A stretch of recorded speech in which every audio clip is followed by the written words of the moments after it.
Welcome, everybody, to 19 Cats and Counting. I'm your host, Rita Reimers, flying solos. Linda's still out with the dreaded COVID-19. I have an extra special guest on my show today, Dean Nicholson. You might remember seeing his video last year. Cycling around the world, he picked up a little hitchhiker. I'll be back to tell you more about it right after this break and introduce you to Dean and Nala. Welcome back to 19 Cats and Counting. As I promised, an extra special guest today, Dean Nicholson and his kitty Nala, who was picked up during his cycling around the world. I remember when that video came out, it moved me so much, that itty bitty little kitty. How did she ever get your attention? She caught my attention. I was cycling up through Bosnia. I was going up quite a steep hill. I had my music on in the back of my bike quite loud. And then just a wee faint in the distance, just a meow screaming out at the top of her lungs. So I pulled the bike over and pulled her at the side of the road, and then I had this wee scruffy kitten chasing me, and that was it. The bond was made from that moment on. She really wanted your attention. You often still wonder how she got out there. From reading her book, it sounds like she was sent there specially for you. Yeah, definitely. I mean, I think she was sent there. I think someone must have dumped her, I think, because it was just in the middle of nowhere. Right. 12 miles. But, I mean, I was there at the right place, right time, just to go past her, and that was it. Picked her up and put her on the bike. And then we went for a cycle down the road, and then she was trying to get out of the basket that I put her in. And then 10 minutes later, she climbed up onto my shoulder. Mm-hmm. And fell asleep while I was cycling, and then that was it. I was reading your wonderful book last night, Nala's World, which we'll talk more about. I was laughing at the part where you were feeding her pesto, because I knew that was going to come back to haunt you. I never knew at the time, and pesto's the only thing I had on me at the time. Right. And she was loving it, she was lapping it up, finished the whole jar. And then, that night, an unpleasant surprise. Yeah. Bag. So you became a parent really right then. How did she change your trip and the goals you were trying to accomplish during the trip? It's like she became your ambassador. My goals, I just wanted to get across the world. I had the dream of cycling to Thailand, sitting on a beach. Mm-hmm. Drinking out a coconut, but when I found her, obviously I had to look after her, had to get her vaccinations right, which all takes time. And then as soon as she climbed up on my shoulder when I was cycling, that was me. I fell in love with her, and that was it. I just had to slow my trip down and just go at her pace. It's like you totally changed the meaning of your trip, not just the pace. Yes, totally. I think with her, you probably got to meet more people than you would have on your own. What do you think that's true? Yeah, definitely. I'm a big guy, tattoos. Not many people were stopping to talk to me when I was cycling. But when you've got a cat sitting on your shoulder, walking into shops or cycling down the street, so many people stop and want to know the story. Right. It automatically makes you approachable because the cat trusts you. And then, even if they'd wanted to approach you if you weren't with the cat, there's nothing there to break the ice, and Nala was there to break the ice for you. Very good icebreaker. Very good icebreaker. What surprised you the most about cats? Had you ever had a cat for a pet before? Nope. I've had stick insects. I've had chickens. Had fish, tropical fish. I've had dogs my entire life. I've always been a dog person, and then first ever cat. I was surprised she traveled so well with you and didn't try to jump out of the basket she was in. Well, I think she was just looking for a companion at the same time. Mm-hmm. And I was just the one to cross her path exact same time, and it was a perfect match. Did it surprise you that cats are as bonded to humans as they are? Yep, totally. I thought cats my entire life. I grew up thinking cats, they'll scratch your furniture. Go away half the time and come back just to get fed. But the personality on Nala is it's unbelievable. She's just a beautiful cat. She really is. And I can tell she loves you a lot. Cat, seeing a man with a cat it really helps other guys to understand that they're not the elusive creatures that everyone thinks they are. They can really be bonded to you, and they can be good companions. Yeah. I mean, brilliant companion. She's perfect cycling with because during the day she just sleeps all the time, and she gets up when she wants something. She lets me know, and it's very easy to read her body language, and she's just perfect. I love how you took the time to understand her body language and what she's trying to tell you. Look how beautiful. How old is she now? She is 2 on the 2nd of October, so I'm trying to figure out a birthday present for her. Oh, I love it. She'll love anything you give her as long as it's not pesto. No, Well, she'd probably like that too, but you wouldn't like it so much. I wouldn't like it in the middle of the night. Oh my goodness. So you guys are traveling now. You're in Austria now, is that correct? Yep, Austria now. So how far along are you on your trek around the world, or are you just not even counting it like that anymore? Are you just taking No, there's no timeline. Mhm. I plan to. I mean, I would love to cycle around the world, and I've not really went far compared to where I started. Now I'm back in Austria. Mhm. It's just all playing it by ear with COVID and everything that's going on. So. Oh, I know. It's awful. I haven't left my house very much to speak of in the last several months. My best friend, who I love I it. just be 2 seconds and just open Yeah, the door. she wants something, doesn't she? So Nala has got Dean well trained, you see. He heard her meow and she wanted something. What did she want, Dean? Our toilet's upstairs. It's not in the bedroom. Oh. So it's must have the toilet just now. She really does let you know when she wants something. Yep, and it's the same on the bike as well. She wakes. I mean, she sleeps most of the time in her basket, Mhm. and when she wakes up, most of the time she sits with her paws out the front, just sniffing the air. But if she wants a drink, she licks my lip. I read that. Yeah, she does that. If she needs a toilet, she wants Mhm. out. So it's just all about reading her language. So you have like the best world. You don't have to have a litter box. Nah, she can choose wherever she wants to go, and she buries it as well. So. Even when you're staying at someone's house, she wants to go out like a dog. She doesn't need a litter box. Yeah, she goes outside when we're staying, but we've stayed in this house for quite a few weeks now, so they've got cats as well, the people who own this house. She's got a litter box now. How does she get along with the other cats? It's strange because one of the cats is really quite old. I think they said about 17, and Nala's got so much respect for it.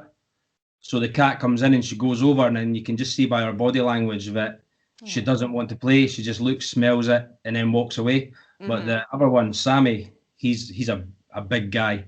She plays with him a wee bit, tries to wind him up, chase him a wee bit. So yeah, you know the girls rule the roost, right?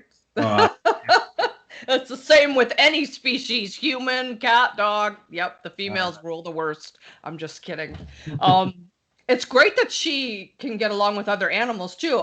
You picked up another little hitchhiker along the way, a little puppy. Yep, Baloo. We found him in Albania. What happened there again? Just basically, I forgot my lunch one day, and it got to about 1 o'clock, and I was really needing something to eat. And there was this orange tree I could see in a field. I went over, and then there was just this wee, about 3-4 week old puppy lying there, just full of mange. So I went over. I told Nala on the bike, I was like, "You're gonna have to go in the carrier for a wee bit, give him your space," and then got him to the vet, and he's now living in London now.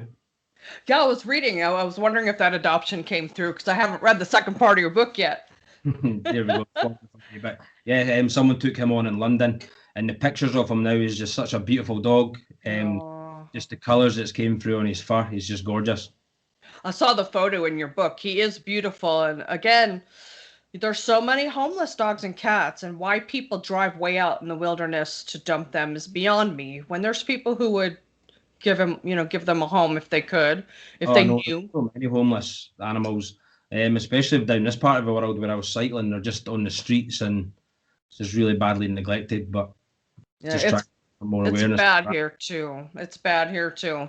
But you were in Greece, and Greece, they love their cats in Greece. There's a lot of street cats now, and I understand that a lot of the people have taken to taking care of those cats and making sure they're spayed and neutered and vetted and that they've got food. Did you come across that when you were in Greece?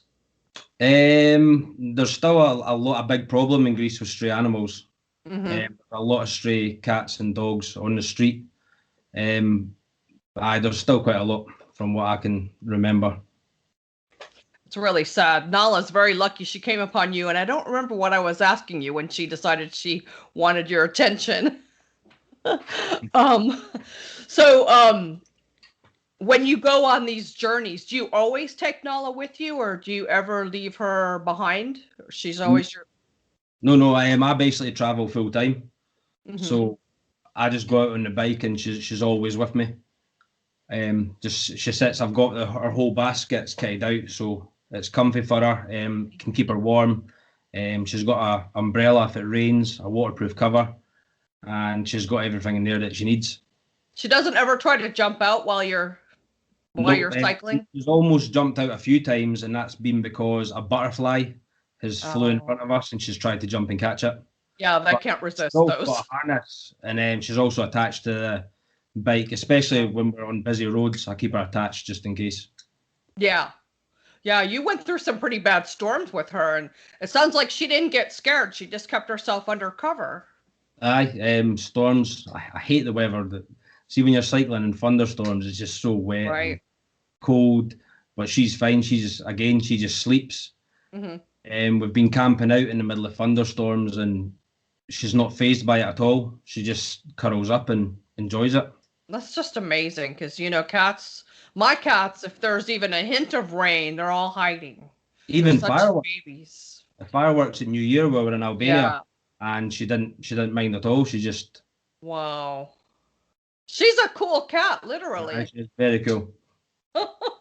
What's the weather like where you are now? I know suddenly it's really fall here in the States. It's gotten cold. I had to put my heat on this morning. It's very nice. It's sunny. I can't remember. In fact, the last time I seen rain was when I went home a few weeks ago. Mm-hmm. I went home to visit the family. Took Nala. Yeah. I'll bet they loved it. My gran's 91 years old now, and she can't hear and see very well. So when I was FaceTiming them back home, my gran was always asking to see Nala. Uh-huh. And I thought I would take Nala to see my gran. So just been home. I bet she loved all the attention, didn't she? Oh, aye. She loved the attention. Apart from, my dad's really allergic to cats for short-haired animals, so he couldn't. I just rescued a cat. He's been here 2.5 weeks. He's very old. Somebody kicked him out. And he just came into my office. Hi. He's still getting acclimated here. Maxwell. Is he still getting used to the house, the setup? He just jumped up in the chair. The vet guessed he was about 12 years old, but he looks more like 15. Yeah. His owner died and the family didn't want him and they just shoved him outside. So Very nice. So he joined my family here. My cats have been very understanding that he needs a little bit more, just like you were saying with Nala, like she knows that older cat can't really play. Yeah, I mean, I couldn't believe it just watching her behavior, and so they must be able to know by the smell, or they seem to know because my cats don't really try to mess with him too much either. How many cats do you have? Can you see him? There he is, right there. Oh yeah. Maxwell. He's got a little on his side that we treated, and he had his whole neck. He looked like he'd had a fight with a feral cat over some food. But all his tests are perfect, so hopefully he'll be here for quite a while. They can live quite old. They can live to be quite old. I've heard that people say they've got cats into their 20s, so I hope Nala lives forever. Let's take a small break, and then I want to come back and ask you more about your website and your future plans. And I understand you have a Nala calendar. I want to hear all about that. We'll be right back after this short message from one of our wonderful sponsors. Hi, Maxie. And we're back with 19 cats and counting, and Dean's trying to get Nala back in the room, but she's off frolicking somewhere while we talk about her. Maybe she didn't want to hear what we had to say. I don't know. Disappeared. So you had all along an Instagram page, 1Bike1World, and now you have a website, 1Bike1World. That's become your brand. Yep. And besides the new book about Nala, which is awesome, you guys need to read Nala's World. People can visit 1Bike1World.com and also order a Nala calendar. How did that come to be? And I want one. I'm going to order one. The calendar came about last year. It was just the pictures of Nala on Instagram are just getting that such a big response, a good response. So I thought a good way to make money for charity would be to bring out a calendar. So I've got one of the old ones here. Yes, absolutely. There we go. And that raised £100,000 for charities last year, which was brilliant. I love that. And you've got this wonderful woman who does the cartoons, the caricatures for you. How did you meet up with her? Just one day when I think I was in Santorini, and she just drew a picture one day and sent it to me, and I loved it. Asked her to draw one for my family. She done that, and then she started doing wee comics, like a daily comic, and that was it. The rest of it, she just started taking on the role as doing my own comic every day. I love that. You've met all kinds of people from all over the world. Have you come to appreciate cultural differences and really find that most people are basically the same in their heart? Everybody I've met has just been so friendly. You sort of get a wee problem if you speak to people next to the borders. Like people in Greece were saying, don't go to Turkey. People in Turkey were saying, don't go to Greece. But when you cross over, they're just so friendly. They're just like me, just lovely people, big hearts. Yeah, if you put the politics aside and take people just as people, that's a whole different way to get to know them. Politics side, they're all brilliant people. And I think you still need to have a bit of cultural divide, because that's what's interesting with the world, like different food and music and that. But yeah, definitely need that. You're really getting to meet more types of people than most people would in their lifetime and really experience new cultures. Yeah, I'm experiencing them all over. And some of the friendliest people are the ones you wouldn't expect to be friendly. Like when I went to Azerbaijan or Turkey, well, Georgia, they were just so friendly, and you would always be greeted on the street with a cup of tea or some raki, some homemade alcohol. I love that. I wish everybody could experience that, because maybe the world would be a different place if we all met people as they live day to day. I mean, there's so many friendly people out there that I think the best thing to do is just to switch off the news and stop reading no negative news and just get out there and enjoy the world. And do you plan to get over to the States at all? Yeah, I mean, my goal is I would like to go to Thailand first. I'd like to go down that area. So I've got my plan is, if coronavirus lets me, to go across Russia in April next year, and then down Southeast Asia, do a bit of Australia, then fly back over and do Canada and America, and then down South America. Oh, that would be awesome. Well, if you come anywhere near where I am, I definitely want to meet you. And you and Nala have an open invitation if you are in the Charlotte, North Carolina area, to come and stay with me and my kitties. Nala might feel overwhelmed with my 19 cats and counting. Well, it's now 20 with Maxwell. Oh no, we stayed with someone in Greece and she had about 70 cats. Really? Aye, 70 cats. Jeannie, she was mad. She was from Scotland as well, and she's done a sanctuary over there. She had donkeys, ducks, chickens, dogs. I love it. Where I live kind of in a semi-rural area, and my neighbors behind me have horses, and my neighbors next to me have chickens. It's almost like living in the country. And of course, I have my 20 cats. I'm just watching one of them jump in the window. I didn't set out to be the crazy cat lady, but when you work in rescue, as I'm sure, you know, I remember when you were talking to the veterinarian that treated the puppy. He said he'd have 40 dogs if he could. And that's what happens when you work in rescue or work with animals. Aye, because every animal's got a brilliant personality when you get to know it. Or what animal it is. I mean, we used to have a cow on one of the farm I worked on, and it was just a brilliant cow. Loved the attention, came up for cuddles, would sit down with you in the day. It was brilliant. I love it. And, you know, my Max is 20. That's why his name is Maxwell. 20. Yeah. That's it. But if I had the means and I had more people here to help me with my rescue, I'd probably have twice as many. But you've got to have time to give them love and attention, as I'm sure you found from Nala. She's probably a lot more demanding than you thought a kitty would be. Aye, I mean, I give her 24. I give her all my attention like I can, especially when I'm on the road.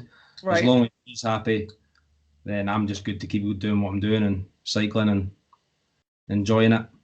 How did you manage to? I know some countries require quarantining when you bring an animal through. How did you get around those requirements, or did that passport exempt you from that?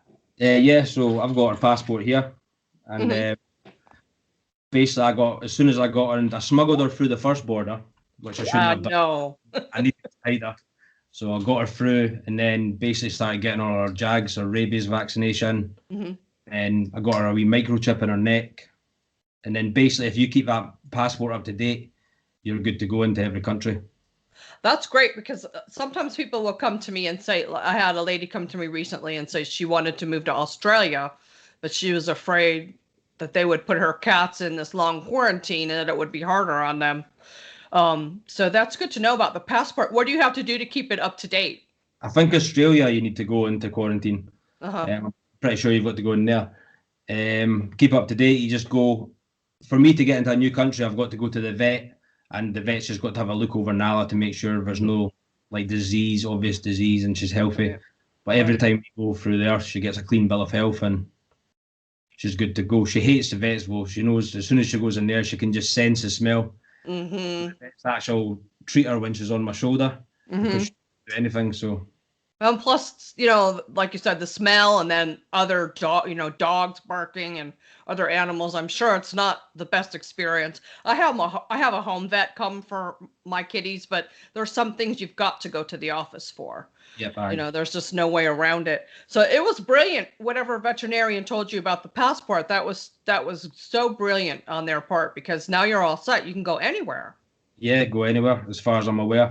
And to be honest with you, all the borders I've crossed, the only one that has really checked it is going back into the UK, my home country. Hmm. That's been it. So not many people even bat an eyelid.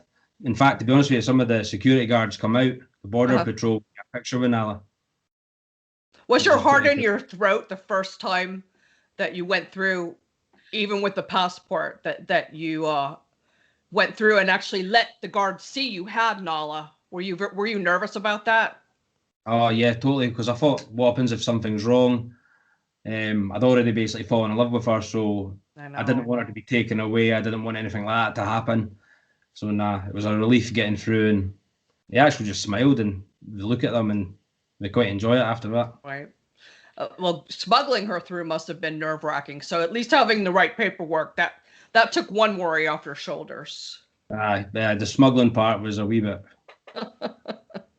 So Wasn't this meant, this trip didn't turn out exactly how you envisioned it, but it's taken on a whole new meaning for you. What was your goal in the beginning versus what is your goal with this trip now? like I was saying, goal in the beginning was just to get across the world Hmm. and still meet people at the same time. I was looking forward to stuff like running out of money, so you have to interact with people a lot more. But now the goal is I would just like to bring a lot. So now I've got this platform is to bring a lot of awareness for animals around the world, the voiceless animals, and the environment as well. I love that you're very aware of other issues like pollution and conservation.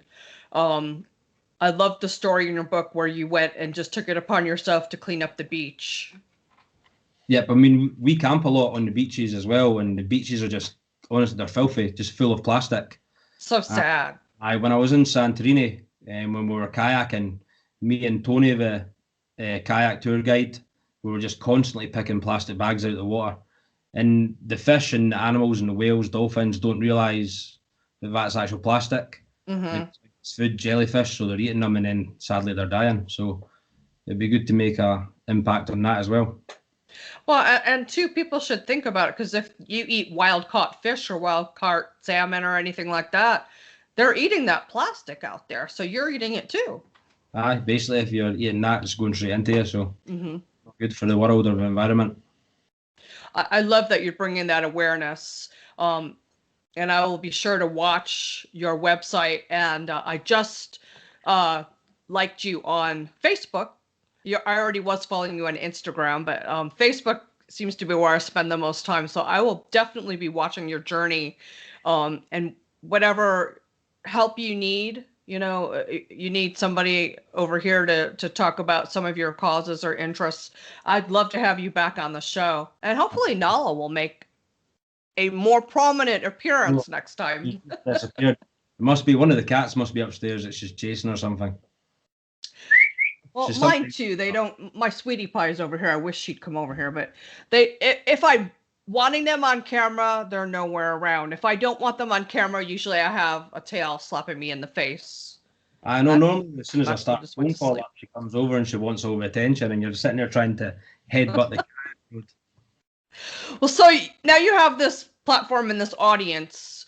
What would you like people to know about you, Nala, about the world? Just basically everything that's going on, all the negative stuff in the world just now. If you're looking for a happy story, and to just enjoy our journey, just follow us, and we'll always try and do the right thing with animals and bring awareness and that stuff like that. Well, I would love to have you back on the show again. I'm going to finish the other half of the book probably after we get off the phone. My editor will kill me because I'm due for a column, but I want to write this. I want to finish reading this. Do you think you'll write more books about your experiences traveling? Yeah, definitely. The thing I want to do next is I want to get into children's books, because I feel like I would turn Nala into a cartoon character, basically in Nala's Adventures, and I want to have a cartoon series coming out about Nala. You could have it like save the plastic pollution and that, and basically teaching the kids at a young age the right thing to do. So I'd like to do that. So there'll be more books. That's a fabulous idea. I've long said that I wanted to do something in the schools teaching children about how to care for animals properly, and using Nala to bring children into the awareness about the environment and recycling and, keeping your beaches clean. That's just going to be a win all the way around. That's stray animals, refugees, just there's so many topics that you could cover and just help to try and teach the future generation the right stuff to do. And right. Did you ever find out what happened to those refugees at that hotel you had pitched a tent at? No, never found out about them at all. I'm going back down to Greece, so I might cycle past that way and pop in. Just see what's up. Yeah, it did sound like things were changing, so I hope it was for their better. I hope they were able to, settle in somewhere, because that's not a life either, being very unsettled in a camp. They're really good people. They've got really good degrees in that for where they've came from. They're just looking for a better lifestyle. They've had their homes taken away from them through the governments and that, and it's just not a way to live. So they're just wanting a better life. I know it's hard to believe this stuff happens still in this day and age, and hopefully you'll bring more awareness and we can work together to do something about it. Any last thoughts for us before I let you go find Nala and continue on your journey?